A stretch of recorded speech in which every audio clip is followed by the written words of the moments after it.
Bonsoir à tous, il est 19h, voici les titres de votre journal. Le ministre des Affaires étrangères, Sabri Bourgadoum, poursuit sa tournée africaine. Il a été reçu aujourd'hui par le président kényan et par la chef de la diplomatie kenyane. Les détails dans un instant.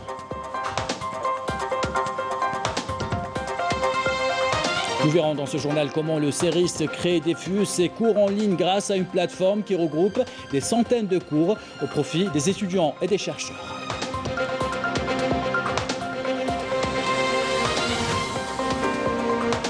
La nouvelle continue à faire le tour de la toile et des sites spécialisés. Nous revenons dans ce journal sur la co-découverte d'une étoile double par les membres de l'association Souheil d'astronomie de la Rouate. Et pour en parler de cette découverte, nous recevons Baba Issa Jouneï, chercheur au CRAC.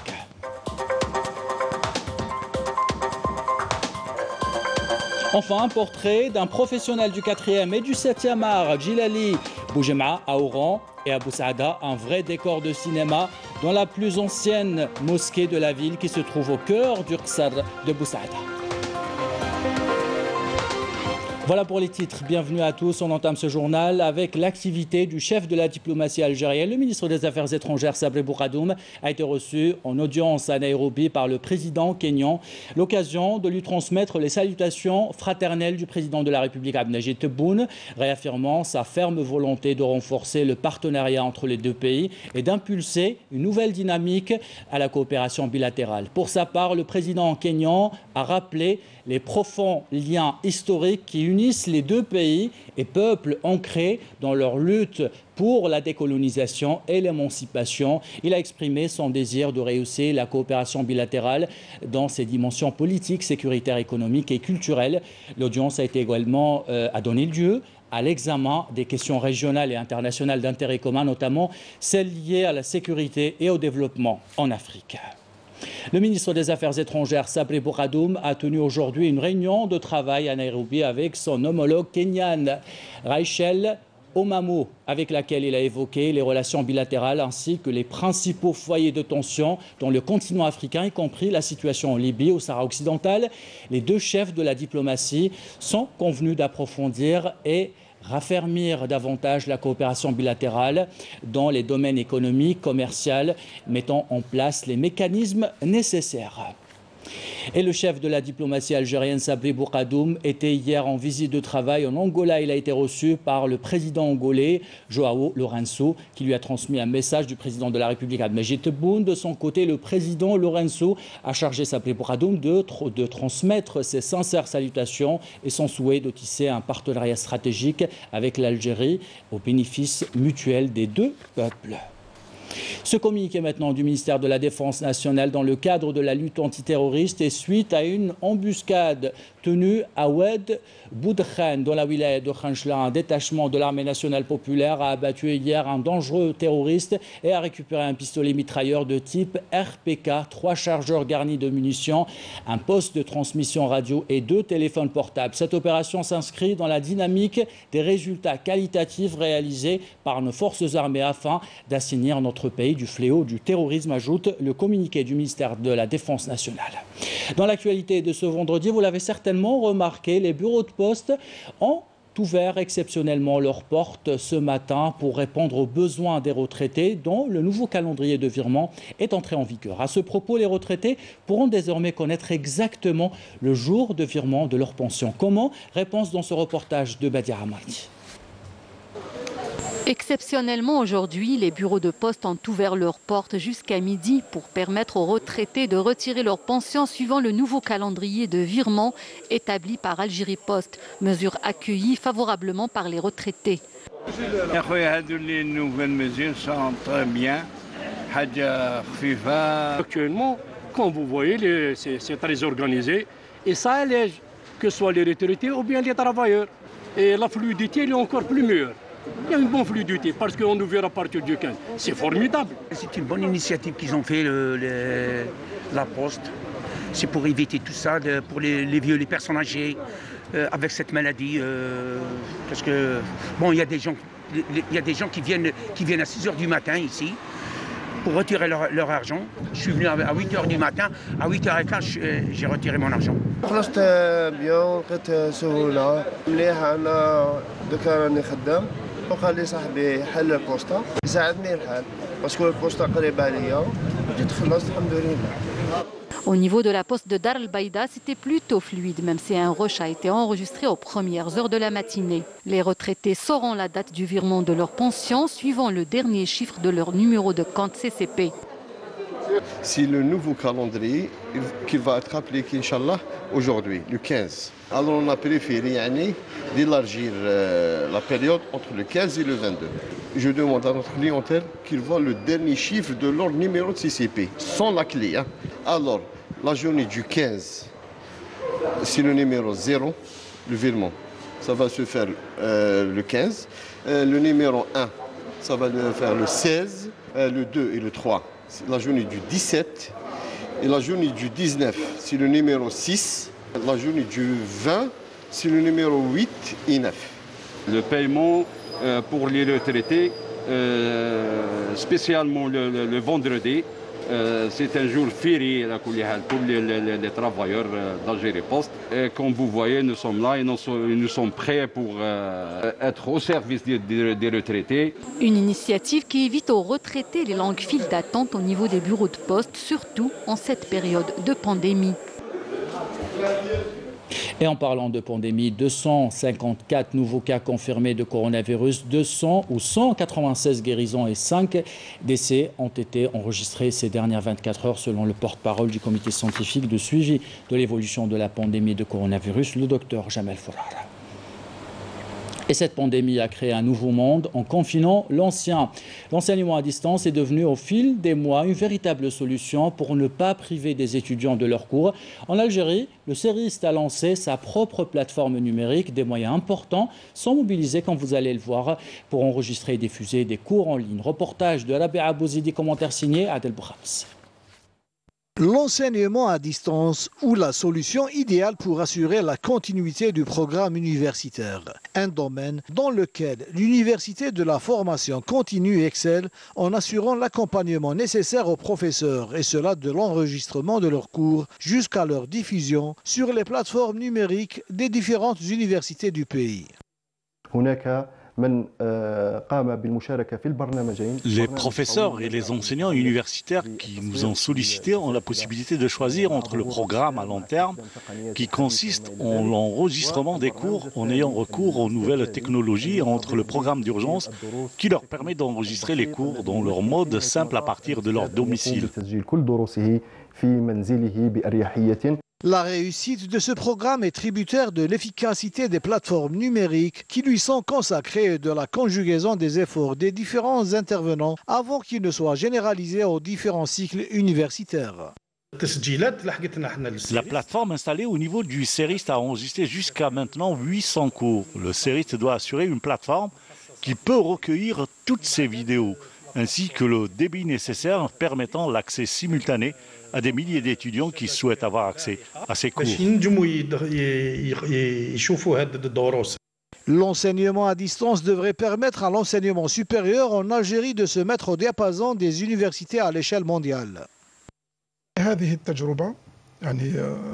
Cette expérience a commencé avec les étudiants de première année LMD pour le premier et deuxième semestre. Après évaluation, elle pourrait concerner les autres cycles. Cette maîtrise des nouvelles technologies offre à l'enseignement supérieur la possibilité de poursuivre l'enseignement à distance en toutes circonstances. Et nous revenons dans ce journal sur cette importante découverte de l'association Souheil d'astronomie de l'Arwat. Une association qui a pu découvrir une étoile double avec des moyens modestes, vous allez le voir.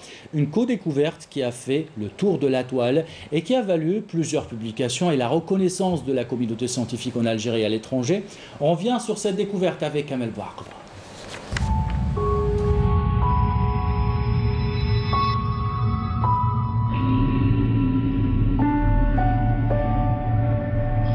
Des milliards d'étoiles qui scintillent de mille feux dans l'immensité de la Voie lactée, une galaxie qui fascine tant depuis la nuit des temps et qui suscite la curiosité des astronomes, comme ici à l'Arwat, où l'association Souheil d'astronomie a fait une co-découverte spectaculaire avec les astronomes italiens et tchèques, une étoile double qui se trouve dans la constellation du Cocher. Il faut dire que cette étoile binaire n'est pas observable à l'œil nu, mais grâce à un petit télescope. Une belle découverte, l'œuvre de ces jeunes astronomes amateurs de l'Orwat qui travaillent en collaboration avec le CRAG. Notre association a été créée en 2013 par des amateurs passionnés d'astronomie à la Guadeloupe. Le nom Souheil était inspiré d'une étoile brillante qui indique toujours le sud. Le but de notre association, c'est d'inciter les enfants à découvrir l'astronomie et à aimer la science en général.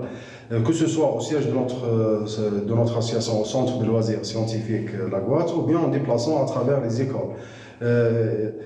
Nous avons également créé un club de randonnée d'observation qui s'appelle AstroCamp en collaboration avec l'association Tour Art qui est spécialisée en photographie. Il est très important pour nous de partager cette passion avec les autres. Une passion, grâce à elle, notre association a fait cette découverte de l'étoile double. Toutes ces données ont été observées et transmises aux centres internationaux d'astronomie pour être publiées prochainement dans les revues mondiales. Cette belle découverte a été fortement saluée par la communauté scientifique internationale. Une découverte saluée par la communauté scientifique internationale. Et pour en parler, nous recevons sur ce plateau Baba Issa Djounay. Vous êtes chercheur au CRAG. Merci d'avoir répondu à notre invitation. Tout d'abord, dites-nous pourquoi cette découverte est si importante. Donc voilà, je voudrais me présenter. Donc, je travaille au niveau du CRAG. Nous avons une équipe qui s'intéresse aux astéroïdes. Et donc, les astéroïdes, c'est des petits corps qui tournent autour du Soleil. Et qu'est-ce qui s'est passé? Nous avons demandé à cette association d'aller observer une occultation qui va se produire. Elle s'est produite le 24 novembre passé au niveau de la Roite. Et donc, ils ont observé cette occultation. Donc, l'astéroïde est passé à travers la Terre et l'étoile HD 282-699. Et donc, il y a eu une occultation pendant quelques secondes. Mais l'ingéniosité dans cette histoire, c'est que au lieu d'avoir une petite occultation, on a eu une double occultation. Cela veut dire qu'ils ont découvert une étoile double. Et c'est une découverte très importante. Comment on peut aider ce genre d'initiatives, ces petites associations qui, on l'a vu, avec des petits moyens, arrivent à faire des découvertes très importantes pour la communauté scientifique? Ma foi, vous savez qu'ici en Algérie, on a un petit problème, c'est que les instruments d'observation sont, disons que c'est très difficile de les acquérir. Il faut des autorisations et parfois il faut attendre une année, peut-être plus. Parfois, les jeunes sont frustrés. Pourquoi? Parce que c'est difficile. Donc, il serait souhaitable que nos dirigeants puissent alléger un tout petit peu les procédures pour que les amateurs, je dis bien les associations, etc., puissent acquérir ces instruments et on pourrait donc découvrir d'autres phénomènes, d'autres découvertes. Et je rappelle que vous faites de l'astronomie participative, c'est-à-dire que vous faites appel à des associations, des amateurs, pour vous aider à résoudre des questions scientifiques, parfois épineuses.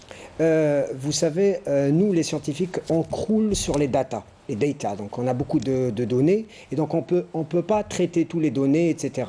Donc on dispatche le travail avec les amateurs et donc c'est du donnant-donnant et c'est du gagnant-gagnant parce que eux, quand ils découvrent par exemple la découverte de l'association Souheil de la Roite et vraiment ça va booster les autres amateurs au niveau national.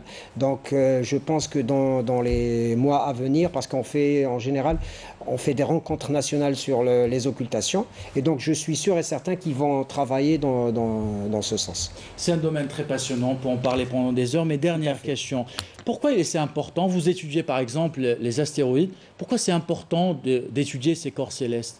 Vous savez, les astéroïdes, c'est les vestiges du système solaire. Donc étudier les astéroïdes, c'est connaître comment le système solaire est né. Et d'autant plus qu'il y a aussi des astéroïdes qui puissent croiser l'orbite terrestre. On les appelle les géocroiseurs. Donc ils peuvent heurter la Terre. Donc c'est très important de les étudier. Et c'est pour ça qu'on vous invite et c'est pour ça qu'on aimerait vous inviter prochainement Merci. pour vous nous parler de ce domaine passionnant. Merci d'avoir accepté notre invitation. Dans l'actualité internationale, le conflit du Sahara occidental pèse désormais sur Wall Street. L'indice américain Dow Jones a mis en garde les multinationales contre les risques et les graves retombées pouvant découler de tout investissement dans les territoires occupés du Sahara occidental, soulignant que les implications juridiques et commerciales se sont multipliées ces dernières années, notamment après les 2 arrêts rendus par la Cour de justice de l'Union européenne, rappelant que le Sahara occidental a un statut séparé et distinct de celui du Maroc. Par conséquent, le Maroc ne peut pas conclure d'accords commerciaux incluant les ressources du Sahara occidental. Comme chaque semaine, on vous parle, comme chaque week-end, on vous propose la start-up de la semaine. Ce soir, on découvre la plateforme qui regroupe des centaines d'artisans, Read Art. Comment ça marche? Réponse avec l'une des représentantes de la start-up. Regarde. Redart s'intéresse aux produits artistiques et artisanaux qui reflètent la richesse du patrimoine algérien. Sur cette plateforme, on va présenter seulement les articles en relation avec l'art et le patrimoine algérien. Donc, on va catégoriser les articles tels que des habillements traditionnels, des produits de décoration, des peintures et même des livres et des recueils de poèmes. Donc, c'est ainsi qu'on va faciliter la consultation pour le client. On trouve aussi sur cette plateforme un autre service qui est le service des déplacements. Donc, c'est à nous de s'occuper des déplacements entre le client et le vendeur. Et des startups vers le 4e et le 7e art. On vous propose dans ce journal de découvrir le parcours d'un professionnel du théâtre et du cinéma. Le créateur de l'école de formation théâtrale El Mouja puise son inspiration de la mer. À plus de 70 ans, il continue à donner envie aux plus jeunes et à partager l'affiche avec les grands noms du cinéma algérien. Notre correspondant à Oran, Selim Skandar, l'a rencontré. Regarde. Pour Djilali Boujmaa, ce moment face à la mer reste un temps suspendu, un exutoire dans un agenda surchargé entre les créations théâtrales et les tournages cinématographiques. La Salamone, c'est ma vie. Depuis 70 ans, j'ai fait la Salamone et je sors, je mets mes pieds dans l'eau, ça veut dire dans la Méditerranée.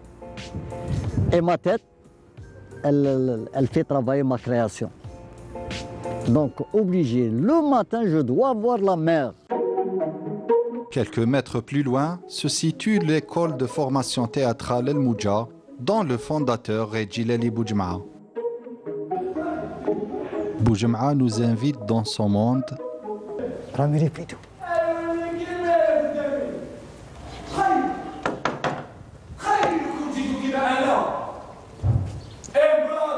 Actuellement, en pleine mise en scène d'une pièce théâtrale pour enfants, le dramaturge suit les répétitions d'un œil aiguisé.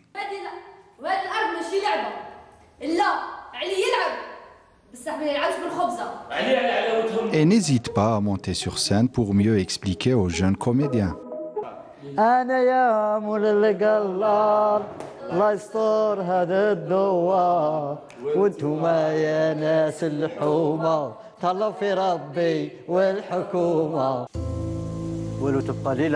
Une quête permanente qui suit dans ses expériences théâtrales, mais plus seulement. En quête de nouvelles aventures, Djilali Boujmaa a partagé récemment l'affiche avec Jamila Arres dans le long métrage Jusqu'à la fin des temps. Dès qu'on est au plateau de cinéma, on dit un plateau, on ne dit pas une scène. Donc, un plateau, il y a fait une autre lecture, une autre. C'est pour ça que limité, parce que le cinéma, c'est l'intérieur. Pendant 1h30, Boujmaa, le comédien de théâtre, nourrit Boujmaa, l'acteur de cinéma. هذيك l'intérieur نتعلمها في التياتر. نتعلمها في التياتر كون نكونش ان بون كوميديان في التياتر ونعرف لي ريغل دو لا سين تصعب عليا السينما. تصعب عليا السينما. مام رياليزاتور كون ما يكونش يعرف لا ريغل دو تياتر تصعب عليه السينما. Pour ce film, Djilali Boudjem'a a déjà obtenu 2 prix de la meilleure interprétation masculine dans le 2e en date, l'Olivier d'Or décroché en Palestine. C'est le seul prix qui m'a touché. Alors que le film continue à récolter des prix dans des festivals internationaux, Djilali Boudjem'a est déjà sur des nouveaux projets artistiques, au théâtre comme au cinéma. Et on voici maintenant un véritable décor de cinéma pour les films historiques. La mosquée de Sidi Amr à Bou Saada, elle a été édifiée en 1394. Autour d'elle, le Qsar de Bou Saada a été construit. Elle est la plus ancienne de la région. Elle a joué un rôle important, vous allez le voir, dans la formation des ulama. Elle a constitué également un rempart contre la colonisation française. Abdelmajid Benkassi l'a visité pour nos reportages. L'histoire de Bou Saada a commencé ici, depuis cette mosquée appelée Sidi Tamer, mais appelée également la mosquée Nakhla, le palmier, que s'est construite la Kasba ou le Qsar de Bou Saada et toutes les maisons qui sont aux alentours. مسجد العتيق أو مسجد سيدي ثامر هذا المسجد أنشئ حوالي 1394 هجري ميلادي. هذا المسجد ظهر في أعماق التاريخ. Appelée Sidi Tamer, cette antique mosquée a été construite vers 1394 par les saints hommes Sidi Slimane et Sidi Tamer, ainsi que le constructeur Dhim. Cette mosquée reste le noyau central du Qsar de Bou Saada et fait partie de l'histoire de la ville. Plus de 7 siècles d'histoire pour une mosquée qui est restée debout malgré les aléas du temps. La mosquée que l'on appelle aussi la mosquée Nakhla ou du palmier fait partie de la mémoire de cette belle oasis de Bou Saada. Elle fut et demeure un lieu de culte, de médersa et de rayonnement de la culture islamique. هذا المسجد مما يعتز به سكان مدينة بو سعادة فهو أول مسجد جمع الناس وهو النواة الأولى لمدينة بو سعادة. Cette mosquée est une véritable fierté pour les habitants de Bou Saada. C'est le premier lieu de culte de la ville qui a rassemblé les habitants de cette citadelle. Cette mosquée a porté plusieurs noms. Sidi Tamer, la mosquée antique, la mosquée de la citadelle qui ressemble beaucoup à la ville de Ghardaya. Et enfin, la mosquée Nakhla à cause du palmier qui se trouve à l'entrée de ce lieu de culte qui a joué, faut-il le rappeler, un grand rôle dans la sensibilisation du peuple lors de la colonisation française. على أهل المنطقة كافة من تعليم العلم ونشر تعاليم الإسلام السمحة وتعليم القرآن وما زال إلى وقتنا الحالي إن شاء الله عز وجل. كذلك ساهم في الثورة إبان الثورة التحريرية ساهم. Une mosquée unique en son genre, une architecture unique en son genre également, avec tout ce que vous pouvez voir ici, avec ce couloir par lequel passent les croyants. C'est quelque chose d'extraordinaire, c'est du jamais vu. C'est une mosquée unique, je le dis bien, unique en son genre, avec cette beauté. On a réellement la paix et la sérénité quand on rentre dans cette mosquée. Je vous recommande aussi de venir la visiter un jour. Si vous êtes de passage ici, à Bou Saada, vous n'allez pas le regretter.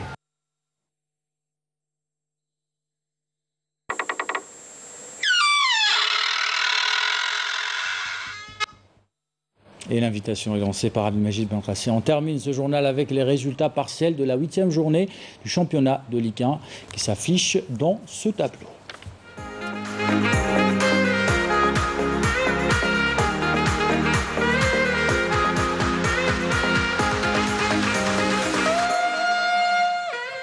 Et notez que pour les 3 matchs qui vont s'afficher sur votre écran, CR Belouizdad MC Oran sera diffusé. Le match sera diffusé demain à 14h30 sur Canal Algérie. Le S Sétif MC Alger sera diffusé sur la chaîne 6 et la chaîne 4 à 14h30. Et enfin, le SM Alger RC Relizane à 15h sur la chaîne terrestre. Et avant de nous quitter, voici le rappel des titres. Le ministre des Affaires étrangères, Sabri Bouradoum, poursuit sa tournée africaine. Il a été reçu aujourd'hui par le président kényan et par la chef de la diplomatie kenyane.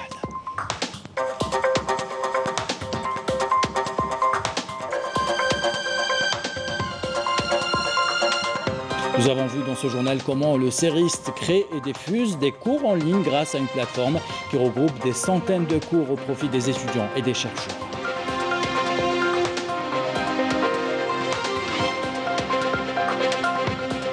La nouvelle continue à faire le tour de la toile et des sites spécialisés. Nous avons vu dans ce journal, nous sommes revenus sur la co-découverte d'une étoile double par les membres de l'association Souheil d'astronomie de la Roide.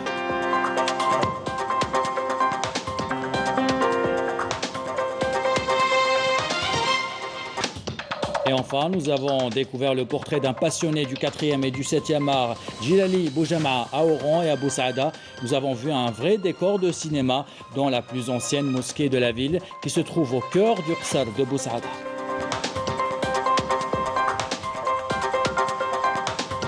Ainsi va l'actualité, c'est la fin de ce journal. L'équipe de la rédaction qui l'a préparé, l'équipe technique qui l'a réalisé vous remercie de l'avoir suivi. Belle soirée.